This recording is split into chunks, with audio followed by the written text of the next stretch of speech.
अर्जुन मेघवाल साहब। धन्यवाद अध्यक्ष जी। अर्जुन मेघवाल साहब। धन्यवाद अध्यक्ष जी। द कॉन्स्टिट्यूशन अमेंडमेंट बिल 128वां कॉन्स्टिट्यूशन अमेंडमेंट बिल 2023 नारी शक्ति वंदन जैसा बिल जिस पर आज आपने चर्चा की अनुमति दी, मैं आपका बहुत आभारी हूं कि आपने मुझे बोलने का अवसर भी दिया। इस अवसर पर इस चर्चा में करीब 60 माननीय सांसदों ने भाग लिया। श्रीमती सोनिया गांधी जी से लेकर के देश के गृह मंत्री श्री अमित शाह जी तक 60 माननीय सांसदों ने इसमें भाग लिया और बहुत सकारात्मक सुझाव भी आए। और इन सुझावों के आधार पर जो कुछ विषय रह गए थे उनके द्वारा मैं आपको जानकारी देना चाहूँगा। जैसे एक विषय अधिकतर चर्चा में आया, दिन भर से आ रहा है कि हमारी रैंकिंग महिला प्रतिनिधित्व में कम है। इंटर पार्लियामेंट्री यूनियन के डेटा के अनुसार विश्व भर में नेशनल लेजिस्लेटिव बॉडीज में महिलाओं का औसत प्रतिनिधित्व 24% है, 24%। अभी भारत की लोकसभा में महिलाओं का प्रतिनिधित्व 15%, 15.1% है। इस नारी शक्ति वंदन विधेयक के पारित होने के पश्चात हम ग्लोबल एवरेज से ऊपर उठकर 33% महिला भागीदारी सुनिश्चित करेंगे तो ही हमारा रैंक भी बढ़ेगी, हमारी रैंक भी सुधरेगी। इसलिए करीब करीब सभी ने इसका समर्थन भी किया है। कुछ लोगों ने इसको पॉलिटिकल रंग देने का प्रयास किया, उसके लिए माननीय गृह मंत्री जी ने अधिकतर जवाब दिया। एक दो बिंदुओं का मैं भी जवाब देने की कोशिश करूंगा। प्रधानमंत्री मोदी जी के नेतृत्व में ये G20 में भी तय हुआ और प्रधानमंत्री जी का स्पष्ट सोच भी है कि वुमेन डेवलपमेंट से हमें वुमेन लेड डेवलपमेंट की तरफ तेजी से बढ़ना है और इसी कड़ी का ये बिल है। मैं 3-4 मुद्दे जो और आए हैं, विशेष करके कुछ महिलाओं के नाम इस चर्चा में आए जो मातृशक्ति ने महिला अधिकारियों के लिए संघर्ष किया। जिन्होंने भी संघर्ष किया उन सब का मैं अभिनंदन करना चाहता हूं। लेकिन कुछ भारत की महान परंपरा में नारी शक्ति का जो हमेशा से योगदान रहा है उनका भी मैं जिक्र यहाँ करना चाहता हूं। वैदिक काल में गार्गी, अपाला घोषा, लोपामुद्रा जैसी विदुषी महिलाओं का उल्लेख मिलता है जिन्होंने उस काल में देश और समाज का नेतृत्व प्रदान किया।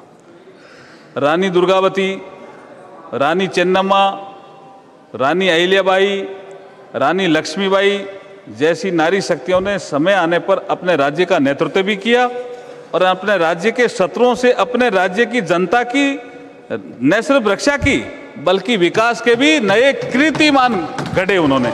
ऐसी हमारी नारी शक्ति रही है। सावित्रीबाई फुले का नाम भी आज आया, रमाबाई, रानी गैडेनल्यू, भगिनी निवेदिता, रानी एनी बेसेंट, उषा मेहता, सरोजनी नायडू, अरुणा आसफ अली जैसी असंख्य नारी शक्ति ने आज़ादी के महासंग्राम में आगे बढ़कर नेतृत्व किया, अंग्रेजों से लोहा लिया, साथ ही नारी सशक्तिकरण और समाज सुधार के लिए प्राणपण से कार्य किया। मैं जिस राज्य से आता हूँ, राजस्थान से, एक पर्यावरण की रक्षा के लिए अमृता देवी बिश्नोई 363 महिला और पुरुष शहीद हो गए लेकिन पेड़ नहीं कटने दिया। ऐसी महिलाओं का भी हम वंदन आज करने का अवसर है। मैं इस सदन में, इस सर्वोच्च सदन में सुषमा स्वराज जी को भी याद करता हूं। उन्होंने कहा था कि महिलाओं को आरक्षण दिए बिना, उनके प्रतिनिधित्व के बिना ये विकास की यात्रा अधूरी है। आज हम उनके सपने को साकार कर रहे हैं। ऐसा माना जाता है कि महिला मां के रूप में होती है, उसे जननी कहा गया है और करुणा, ममता, दया, त्याग, समर्पण, प्रेम आदि महिला के स्वाभाविक गुण होते हैं। और जब महिलाएं आगे बढ़कर के नेतृत्व करेगी अर्थात मातृत्व के साथ साथ नेतृत्व भी करेगी, तो इन गुणों के कारण निर्णयों में जो हम डिसीजन लेंगे उसमें संवेदनशीलता आएगी, सहजता आएगी, समाज और राष्ट्र की भलाई के तत्व स्वाभाविक रूप से परिलक्षित होंगे हमारे कानूनों में। आगे हम 2047 में भारत की आज़ादी के शताब्दी समारोह का उत्सव मनाएंगे, तब यह दुनिया भारत की विकास यात्रा में महिलाओं के नेतृत्व को महसूस करेगी। इसलिए आज जो आपने कार्य किया है, मुझे लगता है अमृतकाल की बेला में, जिसका प्रधानमंत्री जी नरेंद्र मोदी जी कई बार जिक्र करते हैं, यही समय है, सही समय है, भारत का अनमोल समय है। 2-3 विषय और थोड़े टेक्निकल आए, जैसे डीलिमिटेशन के विषय में। ये डीलिमिटेशन एक्ट संसद ने बनाया, कई बार उसकी नहीं, संविधान में संशोधन संसद ने किया, 82 में प्रावधान है। तो डीलिमिटेशन जो अधिनियम है उसके सेक्शन 8 और 9 में ये कहा गया है कि संख्या दे करके निर्धारण होता है, जिसका जिक्र अभी गृह मंत्री जी कर रहे थे। तो मेरा ऐसा मानना है कि ये टेक्निकल चीज़ों में हम जब अगर जाएंगे तो कई बार आप शायद या तो ये चाहते होंगे कि ये टेक्निकल चीज़ों में ये बिल फंस जाए। इस बिल को हम फंसने नहीं देंगे अब। हाँ, इस बिल को अब हम फंसने नहीं देंगे, क्योंकि वर्टिकल एंड हॉरिजेंटल डिबेट में Rajesh Kumar Dhariya versus Rajasthan PSC physically handicraft और महिलाओं के लिए आरक्षण, जो जिसको सुप्रीम कोर्ट ने तय किया कि महिलाओं का आरक्षण का विषय हॉरिजेंटल भी है और वर्टिकल भी है। आप कहते हो तुरंत दे दो, तुरंत डीलिमिटेशन भी नहीं होगा और तुरंत दे देंगे तो संविधान का अनुरूप नहीं होगा। तो क्या आप चाहते हो कि हम तुरंत दे करके इसको, जब आप तो चूंकि हम तो यहाँ पास करेंगे, आपके सहयोग से पास होगा, लेकिन आप पीआईएल लगा करके सुप्रीम कोर्ट में भी तो जाओगे, तो आप चाहते हो कि वहां बिल अटक जाए। इसलिए महिलाओं के उचित प्रतिनिधित्व देने वाला ये बिल है।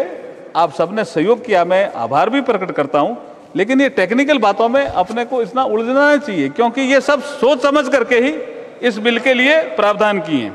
इस बिल में महिलाओं के लिए आरक्षण हॉरिजेंटल के साथ साथ वर्टिकल भी है, क्योंकि पार्लियामेंट में एससी एसटी के लिए आरक्षण है, इसलिए परिसीमन जरूरी है, ये आपको समझना है। इसके अलावा जो विषय और भी कुछ सदस्यों ने रखे, जैसे एक विषय रखा कि डीलिमिटेशन क्या जरूरी है, सीट री एडजस्टमेंट क्या जरूरी। आर्टिकल 82 में साफ साफ लिखा हुआ है, जिसका जिक्र निशिकांत दुबे जी भी कर रहे थे, कि आर्टिकल 82 में लिखा हुआ है कि री एडजस्टमेंट ऑफ सीट डीलिमिटेशन का ही पार्ट है। तो आप कैसे तय करोगे ये सीट महिलाओं के लिए आरक्षित है, तो वो उसको उनका काम है। अगर वैसे ही कर दोगे आप, तो फिर आप पीआईएल में जाओ, कोर्ट में जाओगे, सुप्रीम कोर्ट में। लेकिन अब हम महिलाओं को इंतजार नहीं करना पड़े, ऐसा पक्का प्रबंध कर रहे हैं, और ये महिला आरक्षण बिल हम लेकर के आए हैं। देखिए, विपक्ष के समय भी, अभी राहुल गांधी जी बोल के गए, ये बिल पास कराने का समय था, लेकिन ये क्यों नहीं लाए।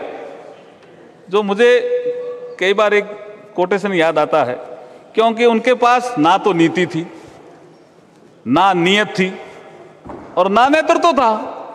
आज हमारे पास नीति भी है, नियत भी है, और आदरणीय मोदी जी जैसा नेतृत्व भी है।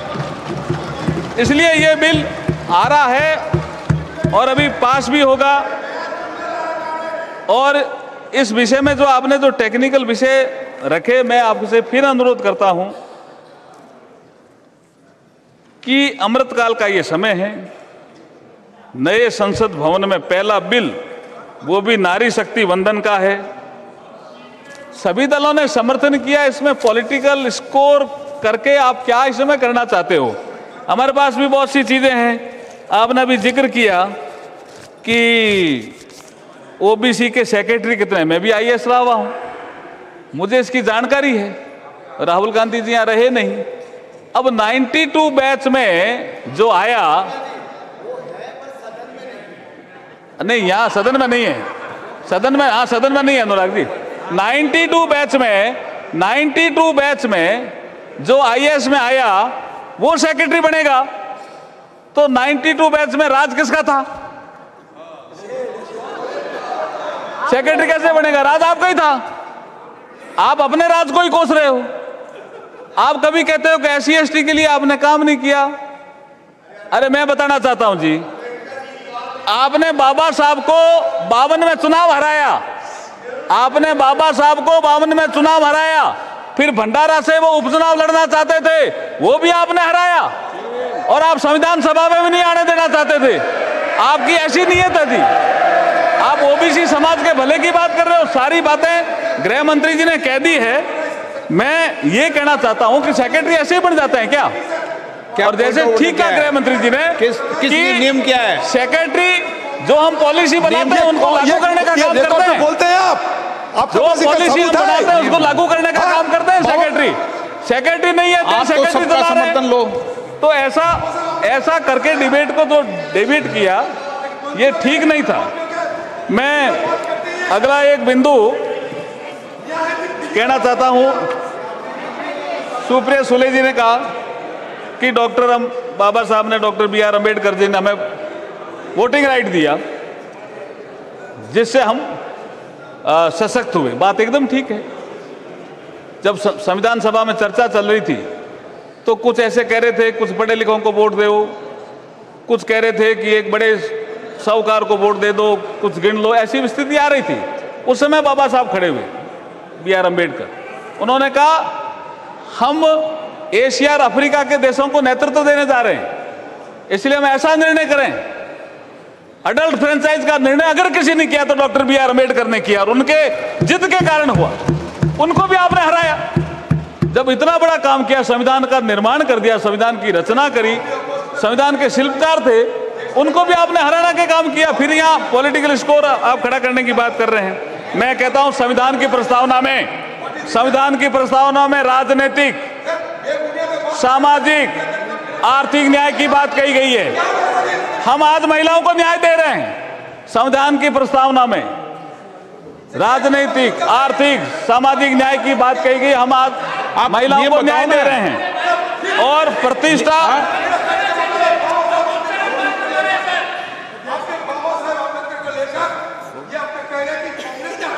हाँ, क्यों फिजलबाद करते हैं सदन के अंदर? सदन का गुमराह करना चाहते हैं आप।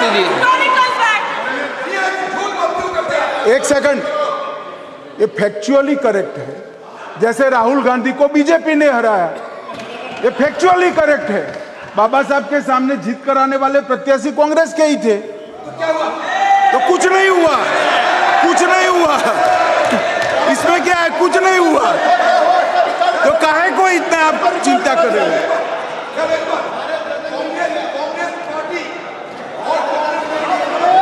भारत रत्न भी नहीं दिया और आप सेंट्रल हॉल में तेल चित्र भी नहीं लगने दिया। अरे सेंट्रल हॉल में अध्यक्ष जी तेल चित्र भी नहीं लगने दिया। मेरे पास रिकॉर्ड है। कांग्रेस पार्टी ने कहा कि बाबा साहब भीमराव अम्बेडकर जी का तेल चित्र लगने के लिए सेंट्रल हॉल में जगह नहीं है। ऐसा इन्होंने काम किया।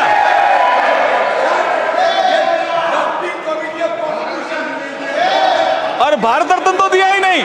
बाद में जब VP सिंह के समय सरकार आई, जब अटल जी, अडवाणी जी बाहर से समर्थन कर रहे थे, उस सरकार ने दिया भारत रत्न।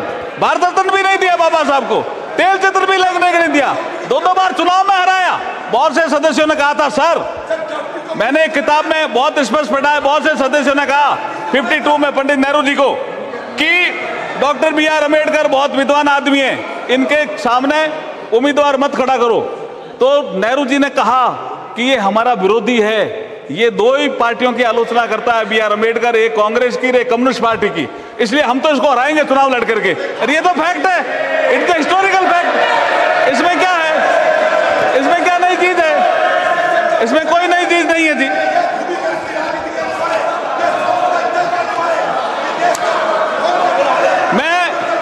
मैं ये कहना चाहता हूं,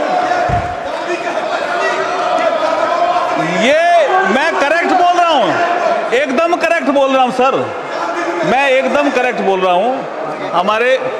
हमारे शांतनु ठाकुर साहब यहाँ एक MOS है, उनके पास पूरा रिकॉर्ड है, कैसे वो कॉन्स्टिट्यूएंट असेंबली में आए, किन लोगों ने वोट दिया, पूरा रिकॉर्ड है उनके पास।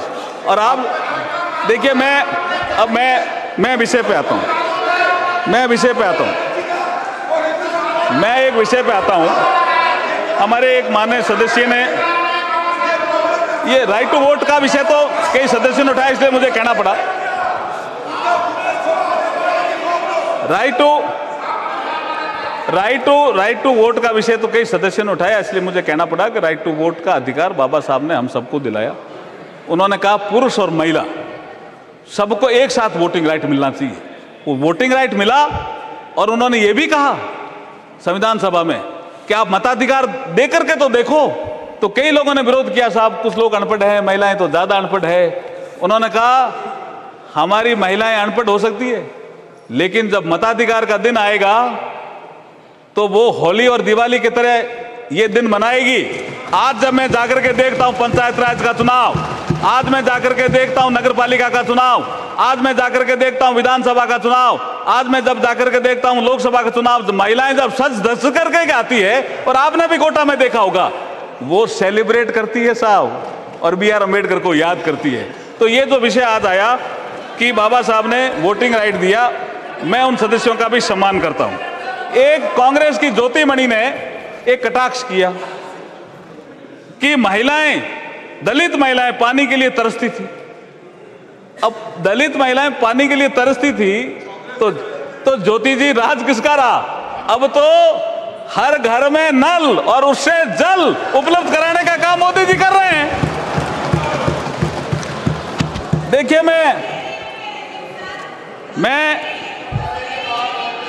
मैं एक चीज बताना चाहता हूं कि हमारा 2019 का जो जनरल इलेक्शन हुआ, महिलाओं में जो जागृति आई, ये आंकड़े प्रमाणित हैं, इसलिए बोल रहा हूं कि 2019 के जनरल इलेक्शन में जनप्रतिनिधि चुनने में महिला वोटरों की भागीदारी पुरुषों की तुलना में अधिक रही। ये महिला जागृति है और आज हम प्रतिनिधित्व दे रहे हैं, एक बिल पास कर रहे हैं, महिलाओं को और सशक्त कर रहे हैं। पुरुषों का मत प्रतिशत 67.2 रहा, वहीं महिलाओं का मत प्रतिशत 67.18 रहा। तो महिलाएं जागृत भी है और इस देश के प्रति एक अच्छा भाव भी रख रहे हैं। मैं अब एक, चूंकि बहुत सी चीजें आ गई है, मैं आपको आगे लास्ट में आगे मैं ये कहना चाहता हूं कि भारत लोकतंत्र की जननी है, और आज हम इस लोकतंत्र के मंदिर में महिलाओं को उनका अधिकार देकर इस नारी शक्ति वंदन विधेयक को पास करके नारी शक्ति को वंदन कर रहे हैं। इसको पास करके भारत के प्रधान सेवक सच्चे कर्मयोगी साधक नरेंद्र मोदी जी के नेतृत्व में लोकतंत्र की यात्रा में नया इतिहास रच रहे हैं। मैं अपनी कुछ पंक्तियों के माध्यम से नारी शक्ति को हाथ जोड़ करके वंदन करता हूं। मैं कुछ पंक्तियों के माध्यम से, अध्यक्ष जी, हाथ जोड़ करके वंदन करता हूं। पंक्तियां क्या है? पंक्तियां, नारी शक्ति तेरा वंदन है, नारी शक्ति तेरा वंदन है, वंदन है अभिनंदन है। नारी शक्ति का मान बढ़ेगा, नारी शक्ति का मान बढ़ेगा, भारत का सम्मान बढ़ेगा, शान बढ़ेगी, आन बढ़ेगी, नारी की पहचान बढ़ेगी। सपनों को अब पंख लगेंगे, घर के आंगन तक नहीं रुकेंगे, नारी को अधिकार मिलेंगे, मिलजुल करके काम करेंगे। देश हमारा विकसित होगा, देश हमारा विकसित होगा, दुनिया का नेतृत्व करेगा। जन जन अब जयगान कर रहा है, जन जन अब जयगान कर रहा है। नारी शक्ति तेरा वंदन, वंदन है और अभिनंदन है। मैं आपसे प्रार्थना करता हूं कि इस बिल को आप कंसीडरेशन के लिए लें। बहुत बहुत धन्यवाद।